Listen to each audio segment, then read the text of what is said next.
नमस्कार दोस्तों, स्वागत है आपका हमारे इस चैनल में, जहां मैं आपका भाई, आपका दोस्त पुनीत आपके लिए भयानक और खौफनाक किस्से लेकर आता हूं।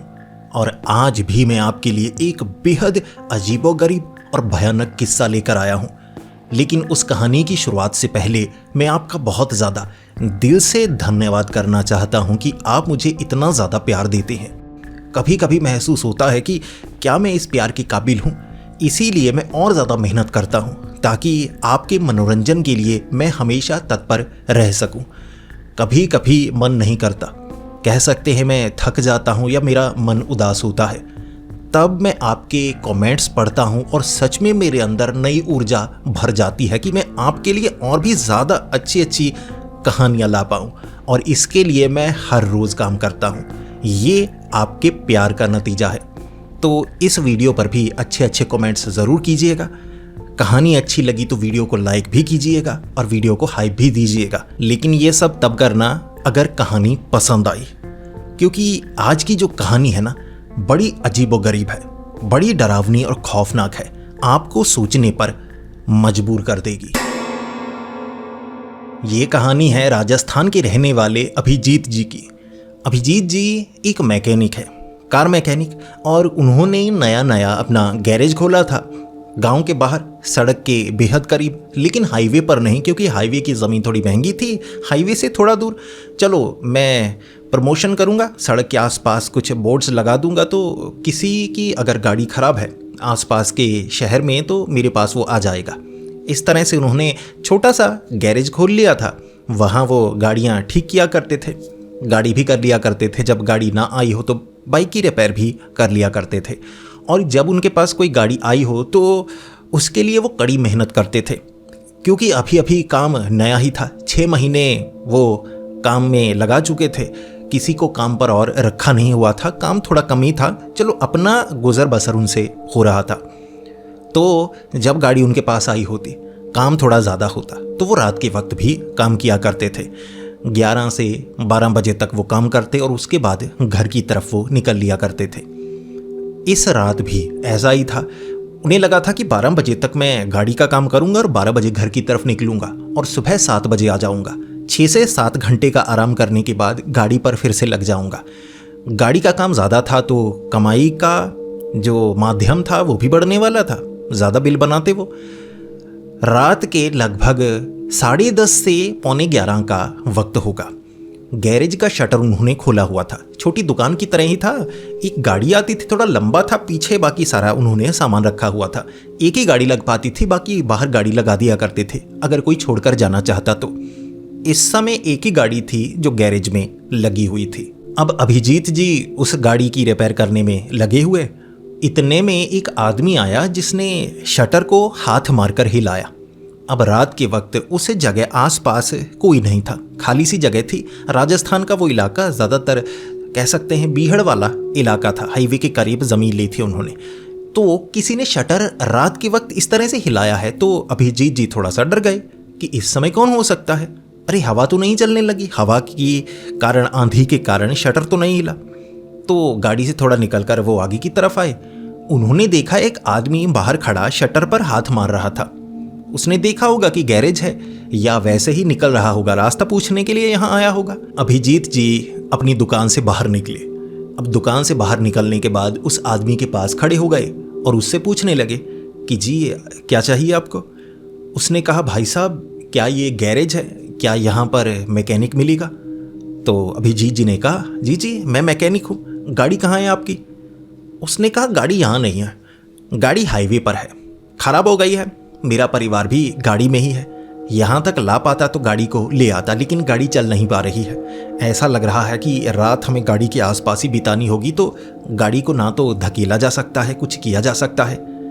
इस पर अभिजीत जी ने कह दिया कि गाड़ी तो इस समय मेरे पास भी कोई मौजूद नहीं है, वैसे अमूमन कोई ना कोई गाड़ी यहाँ पर होती है तो मैं उसकी रिपेयर कर रहा होता हूँ, तो उसी की मदद से अगर किसी गाड़ी को टो करना हो तो मैं ले आता हूँ। तो इस समय ये गाड़ी का इंजन बाहर निकला हुआ है, तो मैं इसे तो चला नहीं सकता, तो गाड़ी टो करके तो यहाँ तक मैं ला नहीं सकता।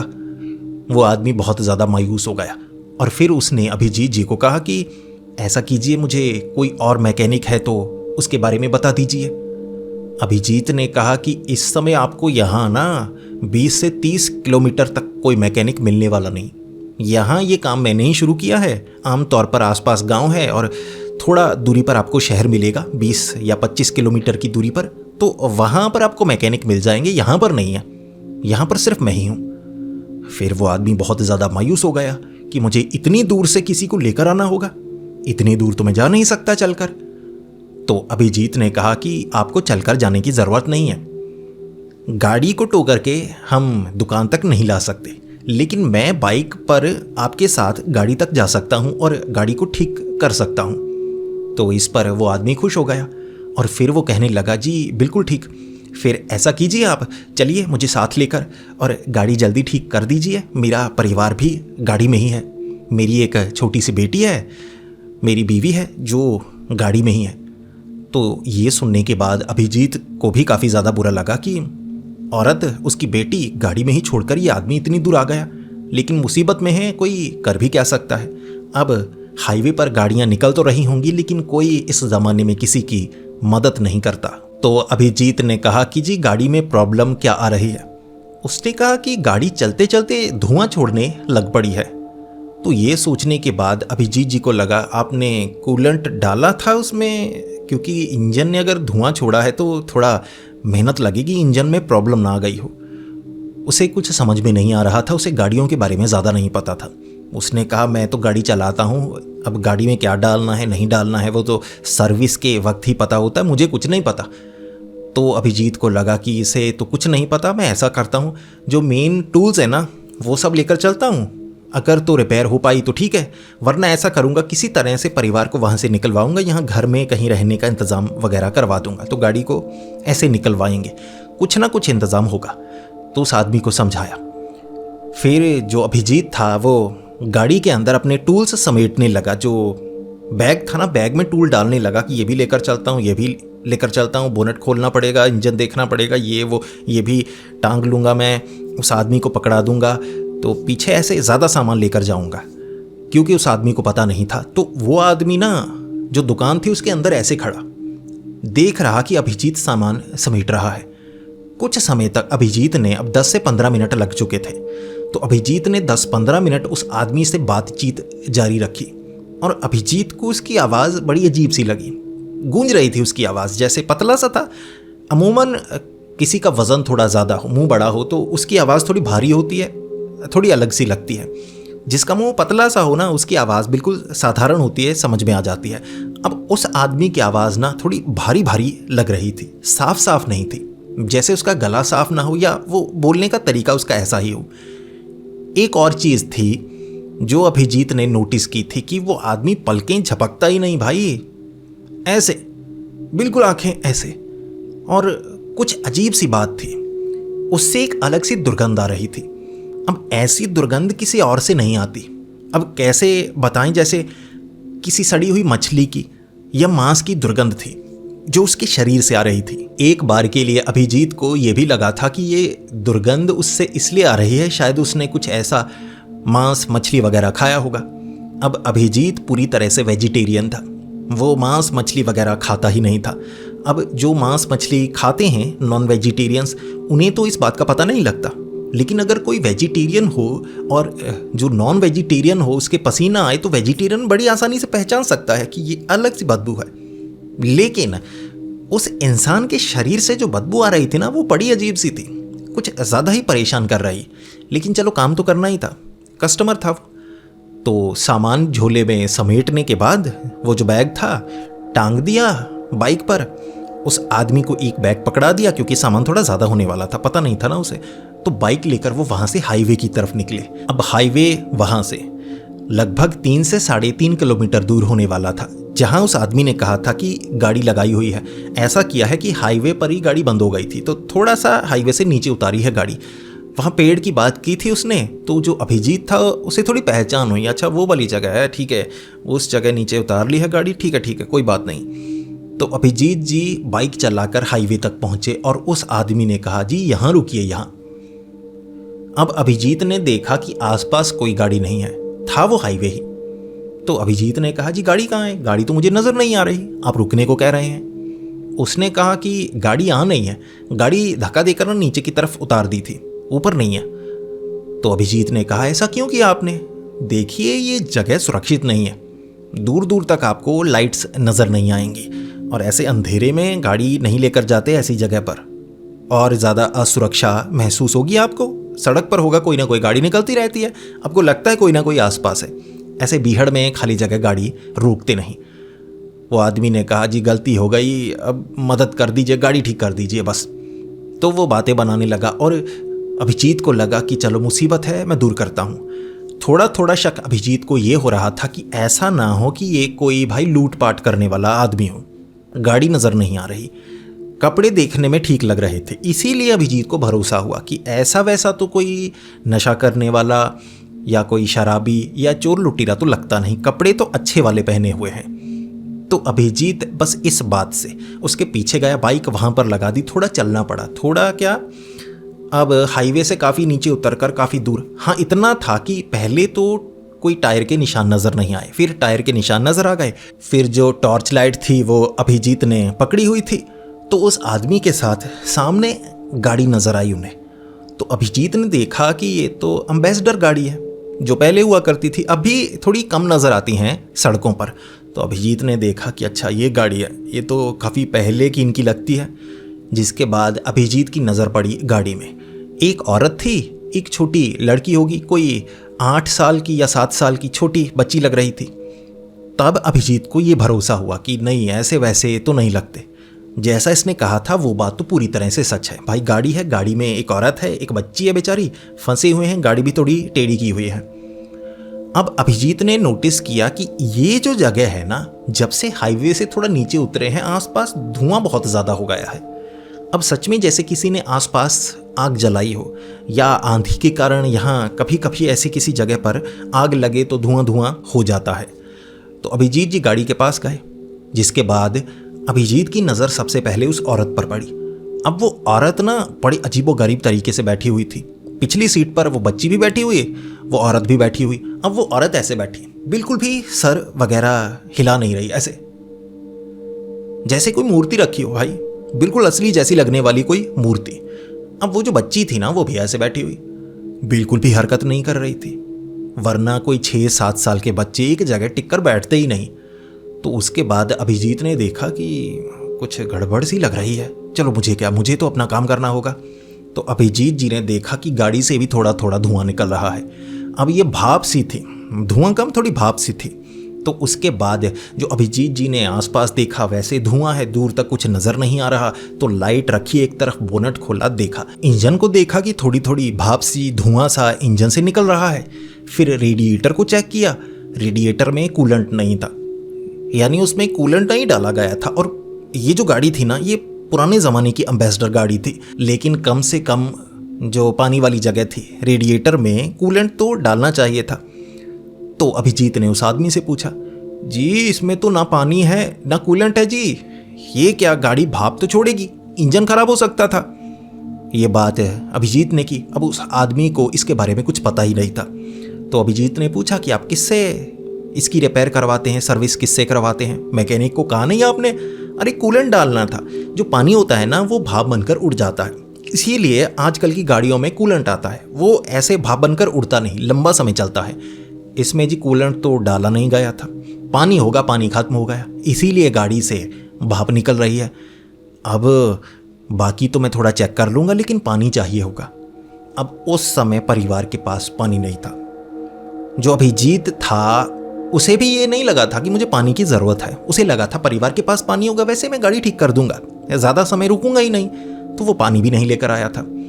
फिर अभिजीत उस आदमी से बात करने लगा, जी पानी चाहिए होगा, सबसे पहले तो पानी डालेंगे, थोड़ा इंजन ठंडा होगा, वैसे ठंडा हो रहा है लेकिन पानी की ज़रूरत है, वरना थोड़ा सा चलेगा फिर से ये धुआं छोड़ देगा और हो सकता है इसका इंजन ख़राब हो जाए, बिना पानी के अब नहीं चल सकता। मैं दुकान पर जाकर ऐसा करता हूँ, कूलेंट लेकर आता हूँ, आप यहीं पर रुकिए, आप परिवार के साथ रहिए और यकीन कीजिए मैं अभी आता हूँ। तो फिर जो अभिजीत जी थे वो निकले बाइक की तरफ कि मैं ऐसा करता हूँ, रोड पर बाइक लगाई है, बाइक लेकर दुकान पर चलता हूँ, कूलेंट पड़ा है, कूलेंट लेकर आता हूँ तो वो डालूंगा, उसके बाद गाड़ी चलो चलने लगेगी, फिर ज़्यादा परेशानी वाली बात है ही नहीं। अगर और परेशानी हुई फिर मैं देख लूँगा, एक बार थोड़ा चला कर तो देखूँ। अभिजीत उसके बाद ना बाइक को ढूंढने के लिए कि इस तरफ से आए थे, धुआं बहुत हो रहा है, थोड़ा देखने में परेशानी हो रही है। अभिजीत चलने लगा। अब ज़्यादा दूर तो हाईवे था ही नहीं, उतर कर आए थे, कह सकते हैं कोई 100 मीटर 200 मीटर होगा, इतना अंदाज़ा लगा था कि इतना गाड़ी को पता नहीं इधर क्यों लेकर आ गए ये, तो ज़्यादा सवाल नहीं पूछा। लेकिन जो अभिजीत था वो चलने लगा। अब अभिजीत चलते चलते बाइक को ढूंढ रहा। भाई सीधे बीहड़ में पत्थर नज़र आ रहे, क्योंकि वो इलाका ऐसा ही था, रेतीला थोड़ा इलाका, लेकिन ऐसे भी नहीं कि पूरा रेती हो रेगिस्तान की तरह। बीहड़ यानी वहाँ पर उपजाऊ मिट्टी कम है, मिट्टी थोड़ी सख्त है और पानी को जल्दी सूखती है, तो ऐसे बंजर ज़मीन। तो उस बंजर ज़मीन पर चलते चलते एक बार के लिए अभिजीत को ये लगा कि भाई ये कौन सी जगह है, ये छोटा पेड़, ये वाला, ये झाड़ियाँ सी, इस तरफ बाइक थी। तो कुछ चलने के बाद चलते चलते जो अभिजीत था उसे एक गाड़ी नज़र आई। अभिजीत जब गाड़ी के करीब पहुंचा, ये वही एम्बेसडर कार थी, और वो आदमी ने जब अभिजीत को देखा बहुत ज़्यादा खुश हो गया। उस आदमी ने कहा, भाई इतनी जल्दी आ गए, ले आए आप। अभिजीत ने कहा कि ये क्या, मैं तो इस तरफ गया था ना, तो घूमकर गाड़ी के पास कैसे आ गया। अभिजीत हैरान हो गया था कि मैं गाड़ी के पास आ गया, अरे यार एक तो धुआं है, कुछ समझ में नहीं आ रहा, मुझे लगता है मैं घूम कर ना इस तरफ से आ गया। तो वो आदमी थोड़ा निराश हुआ कि देखिए इस तरफ से हाईवे मिल जाएगा, इस तरफ धुआं है तो देखने में परेशानी हो रही है। अभिजीत फिर चला। आधा घंटा लग गया अभिजीत को चलते चलते, लेकिन घूमकर गाड़ी के पास। अब बिल्कुल सीधा गया था, बिल्कुल सीधा, लेकिन धुएं के कारण ज़्यादा आसमान नज़र नहीं आ रहा और थोड़ा दूर तक दिख नहीं रहा। लाइट थी जो अभिजीत था उसके पास, लेकिन भाई घूमकर वहीं पर। फिर वो आदमी थोड़ा खुश हुआ और अभिजीत ने कह दिया कि भाई साहब ये क्या हो रहा है, मैं हाईवे तक पहुंच ही नहीं पा रहा, घूमकर मैं फिर से यहीं आ रहा हूं। अब वो जो आदमी था ना, थोड़ा सा डरा हुआ था, थोड़ा सा घबराया हुआ था। अब वो आदमी ऐसा लग रहा था कुछ तो छिपा रहा हो। अभिजीत ने 1-2 बार कोशिश और की भाई दूसरी तरफ से, कि इधर से तो चलो मैं घूमकर आ जाता हूँ, कोई रास्ता है, मैं इधर जाता हूँ। इधर गया तो सामने से दूसरी तरफ से एम्बेसडर गाड़ी के पास। वो आदमी अभिजीत को 3-4 बार देख चुका था और अब तो वो खुशी नहीं हो रहा, बल्कि वो डरने लगा। अभिजीत को भी अब एहसास होने लगा भाई कुछ गड़बड़ है। ये हाईवे के आसपास बाइक लेकर मैं बहुत बार घूम चुका हूँ। अरे बचपन मेरा आसपास के इलाके में ही तो निकला है, गांव से कितना दूर निकल कर आया हूँ। ऐसी कौन सी जगह है जहाँ घूमकर मैं आ रहा हूँ और ये धुआं छंट ही नहीं रहा, इतना ज़्यादा धुआं कहाँ से आ गया है। इसके बाद जो अभिजीत था ना, अब उस गाड़ी से थोड़ा थोड़ा डरने लगा। तो वो एक दिशा में अभिजीत भागा था। अब भागते भागते अभिजीत को एक ऐसी चीज़ नज़र आई जो असंभव था कि वहाँ हो सके, क्योंकि जो आसपास के इलाके में रहता है तो उसे इलाके का पता होता है।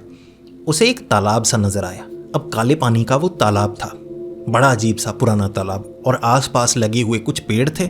अब कुछ झुग्गी झोंपड़ी थी, पुरानी सी टूटी फूटी झुग्गी झोंपड़ी। अब ये झुग्गी झोंपड़ी उस इलाके में मौजूद ही नहीं थी। ऐसे हाईवे के आसपास के इलाके में झुग्गी झोंपड़ी थी ही नहीं। अभिजीत पहले से उस गाड़ी से डरा हुआ, अब ये देखने के बाद और ज़्यादा डर गया। भाई उस पानी के पास जब उसने 3-4 परछाइयाँ सी देखी ना, अब लाइट थी उसके पास। उसके बाद वो जो परछाइयाँ थीं, ऐसा नहीं था कि किसी इंसान की परछाई हो। अब कह सकते हैं कि कपड़ा किसी ने काला रखा हो ना नीचे, ऐसे नीचे रखा है। तो अभिजीत को लगा पता नहीं क्या पड़ा है। भाई काला सा कपड़ा ऐसे उठा और अभिजीत की तरफ बढ़ा। कोई प्रेत आत्मा, कोई भूत या कुछ भी कह सकते हैं, जो कि उस समय अभिजीत की समझ में नहीं आया कि ये क्या चीज़ है। लेकिन उल्टे पांव अभिजीत भागा वहाँ से। वो परछाइयाँ सी पीछा ज़रूर कर रही थी, लेकिन अभिजीत के पास और कोई रास्ता नहीं। और कमाल की बात थी, और दिशा में अभिजीत भागा था कि हाईवे तक किसी तरह से पहुँच जाऊँ। भाई इस दिशा में गया सीधा वो एम्बेसडर कार, और वो आदमी ना गाड़ी के अंदर बैठा ऐसे झांक रहा था।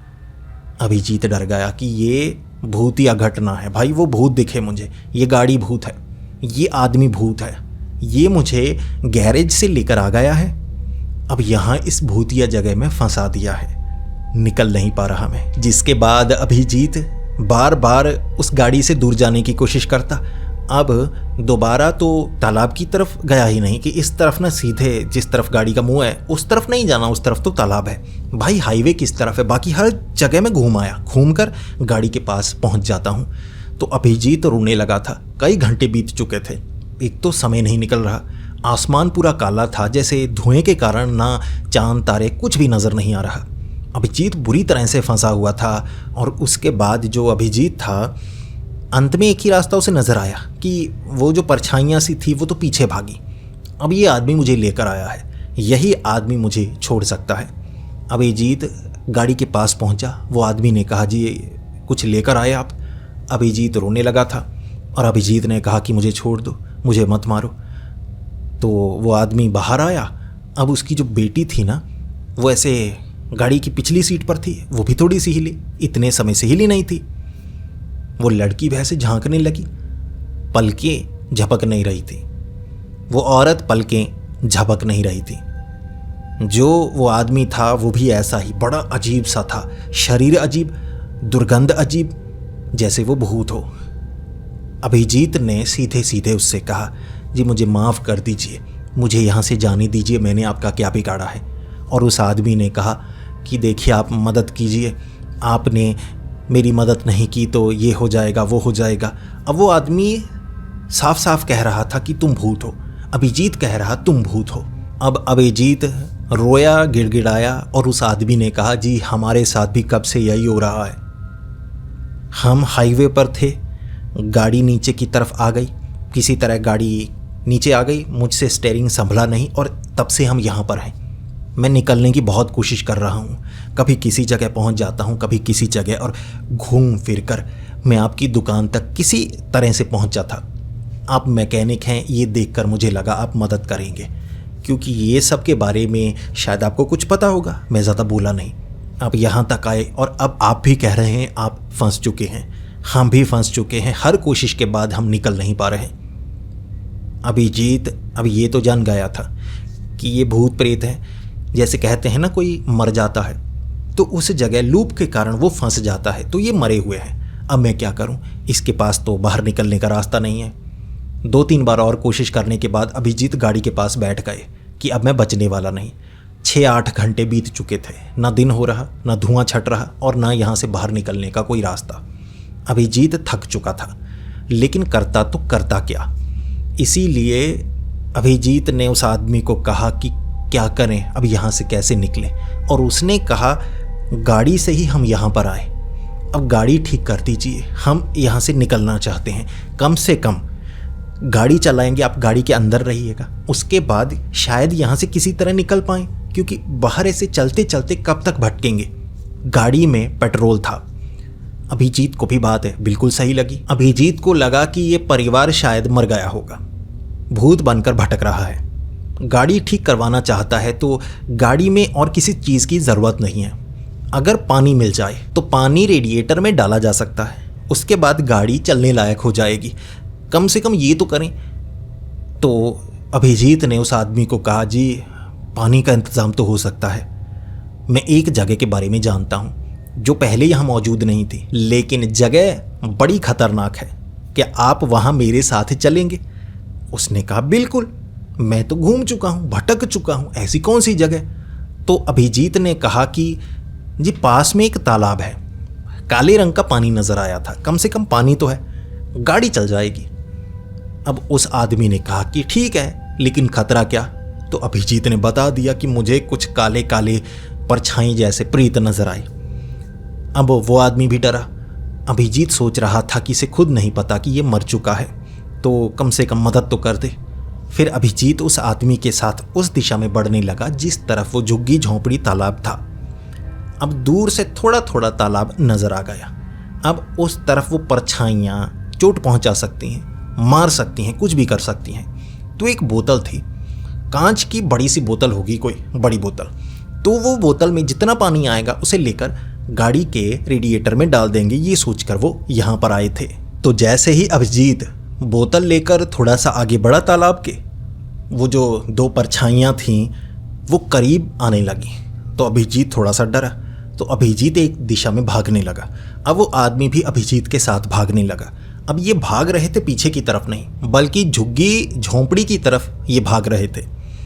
तो भागते भागते एक झुग्गी झोंपड़ी के पीछे ये छिप गए होंगे। अब वहाँ से दुर्गंध ऐसी आ रही थी जैसे किसी शमशान कब्रिस्तान से, या जहाँ जानवरों की लाशों को, हड्डियों को फेंका जाता है ना, तो ऐसी जगह से ऐसी बदबू आती है, हड्डियाँ वगैरह, मांस मछली की ऐसी बदबू। अब यहाँ सबसे ज़्यादा आ रही, अब उस आदमी से भी आ रही थी।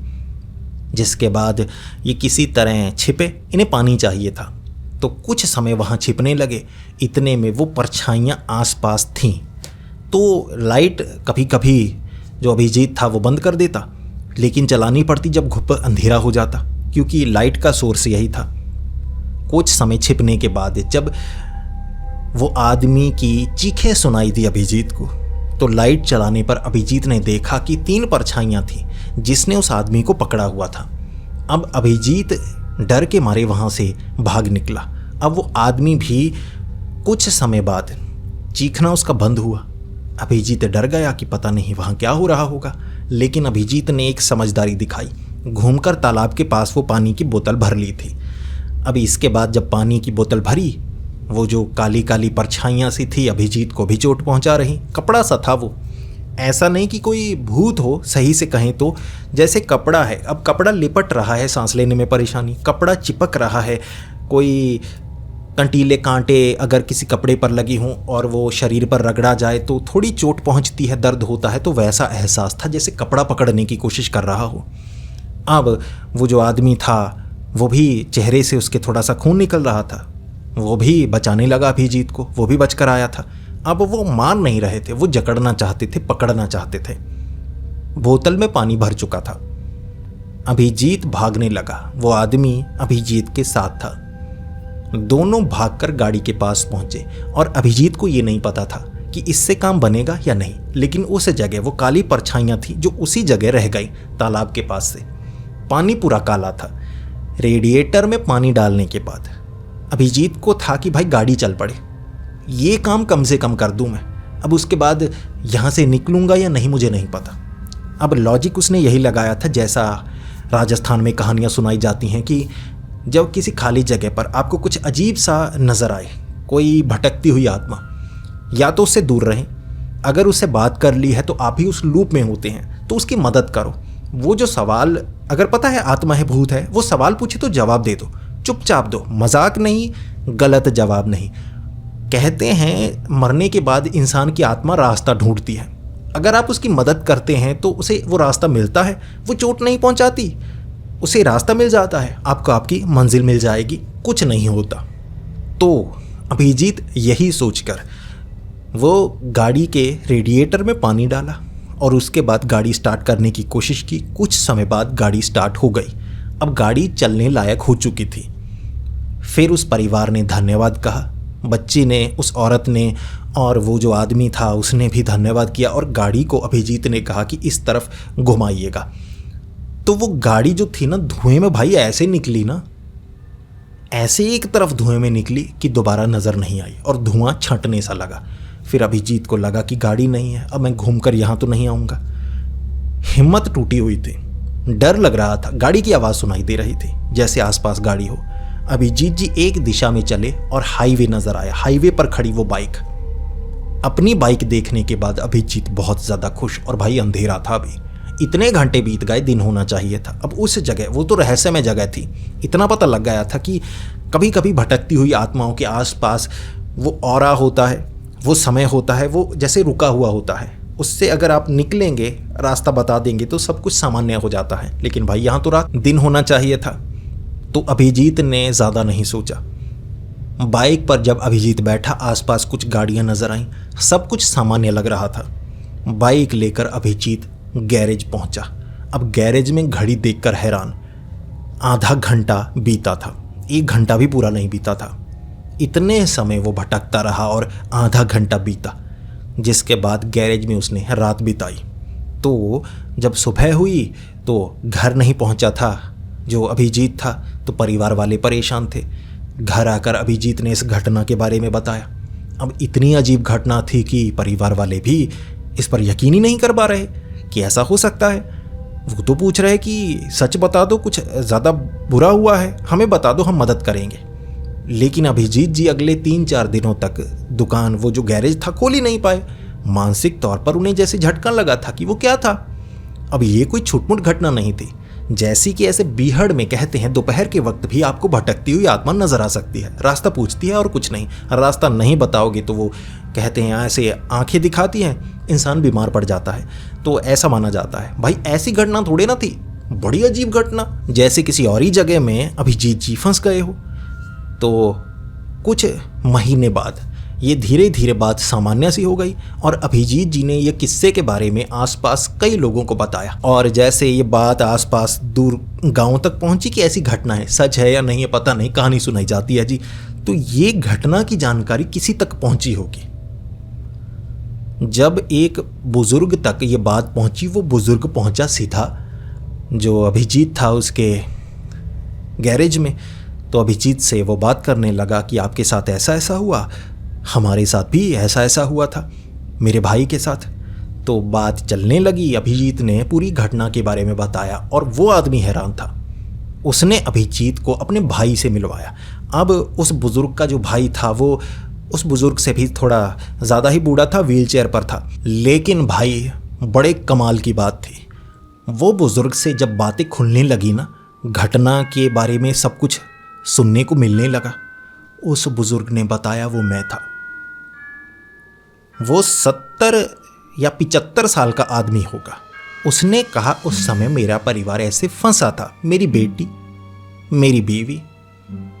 40 साल पहले वो घटना घटी थी। 1982 या 83 में उनके साथ ये घटना घटी थी। उनकी एम्बेसडर कार ऐसे जो सड़क थी उससे नीचे उतरी थी किसी तरह से, तो वहाँ फंस गई। और उसके बाद वो एक ऐसे रहस्यमय जाल में फंस गए थे कि परिवार निकल नहीं पा रहा था। वो आदमी बहुत भटका। फिर एक मैकेनिक ने मदद की थी। एक दुकान नजर आई, उसने दुकान से मैकेनिक को बुलाया। जो अभिजीत के साथ हुआ था वो उस आदमी के साथ भी हुआ था। लेकिन ये कैसे हो सकता है? वो जो घटना घटी थी वो 40 साल पहले घटी थी और ये घटना 40 साल बाद। तो घटना के दो पात्र जो अलग अलग समय के हैं, एक ही उम्र में एक साथ कैसे मिल सकते हैं? ये बड़ी हैरानी की बात थी। दोनों खुलकर बात करने लगे, ऐसा था वैसा। फिर अभिजीत को ये भी समझ में आया जब उस बुजुर्ग ने बताया कि तुम बड़े अजीब लग रहे थे, पलके नहीं झपक रहे थे, किसी मुर्दे के समान। मुझे लगा मदद तो कर दे क्योंकि मैं फंसा हुआ था। तो ऐसे हुआ, अभिजीत को वो मुर्दा लग रहे थे, वो परिवार, उस परिवार को अभिजीत मुर्दा लग रहा था। वो जगह का कुछ ऐसा ही राज था। लेकिन दोनों ने जैसे किसी तरह एक दूसरे की मदद की, गाड़ी निकली और अभिजीत भी निकल पाया। तो धीरे धीरे अभिजीत ये बात को समझ पाए, वो कोई भूतिया घटना नहीं था, वो एक अजीब सा ऐसा डरावना अनुभव था जिसे बयां तक नहीं किया जा सकता और इस पर शायद कोई यकीन करेगा भी नहीं। वैसे भी ऐसी जगह जो बीहड़ हो, सुनसान हो, वहाँ ऐसी घटनाएं कभी कभी हो जाती हैं जो किसी की समझ में नहीं आती। क्योंकि हर घटना में ऐसा नहीं है कि कोई भूत नज़र आएगा या कोई चुड़ैल या डायन या सुपर नेचुरल एंटिटी आपको नज़र आए। हर घटनाएं ऐसी नहीं होती। ये दुनिया बहुत बड़ी है, ये दुनिया बहुत रहस्यमय है और यहाँ कुछ घटनाएं ऐसी हो जाती हैं जिसे धीरे धीरे समझने में आपको बहुत लंबा समय लगता है। और धीरे धीरे जब आप इस बात को समझते हैं तो आप हैरान भी बहुत होते हैं कि ऐसा कैसे संभव हो सकता है। और ये भी कुछ ऐसी ही घटना थी। आपकी इस घटना पर क्या विचार हैं? कमेंट्स में ज़रूर बताइएगा। और हाँ, अच्छी अच्छी कमेंट्स ज़रूर किया करो। मैं यार आपकी कमेंट का रिप्लाई करने की कोशिश करता हूँ, तो जितनी कमेंट्स का रिप्लाई कर पाता हूँ मैं कर देता हूँ। ज़्यादातर मैं कमेंट्स पढ़ता हूँ, हर एक कमेंट को पढ़ने में समय लगता है और उसके बाद मुझे आपके लिए अच्छी अच्छी कहानियाँ भी लानी पड़ती हैं, तो मेरे लिए समय कम बचता है। तो मैं कमेंट तो पढ़ता हूँ लेकिन हर एक कमेंट का रिप्लाई नहीं कर पाता। अच्छी अच्छी कमेंट ज़रूर किया करो यार, उसे पढ़कर ही मुझे ऊर्जा मिलती है ताकि आपके लिए ऐसी ही खौफनाक, डरावनी, अजीब व गरीब कहानियाँ मैं ला पाता हूँ, जो काम मैं आगे भी करता रहूँगा। और आप भी अपना प्यार इसी तरह से देते रहिएगा। मैं आपका दोस्त, आपका भाई पुनीत अब आपसे विदा लेता हूँ। एक नई खौफनाक और डरावनी कहानी इस चैनल पर फिर से लेकर आऊँगा आपको डराने के लिए। तो मिलते हैं अगली वीडियो में, तब तक के लिए डरते रहें।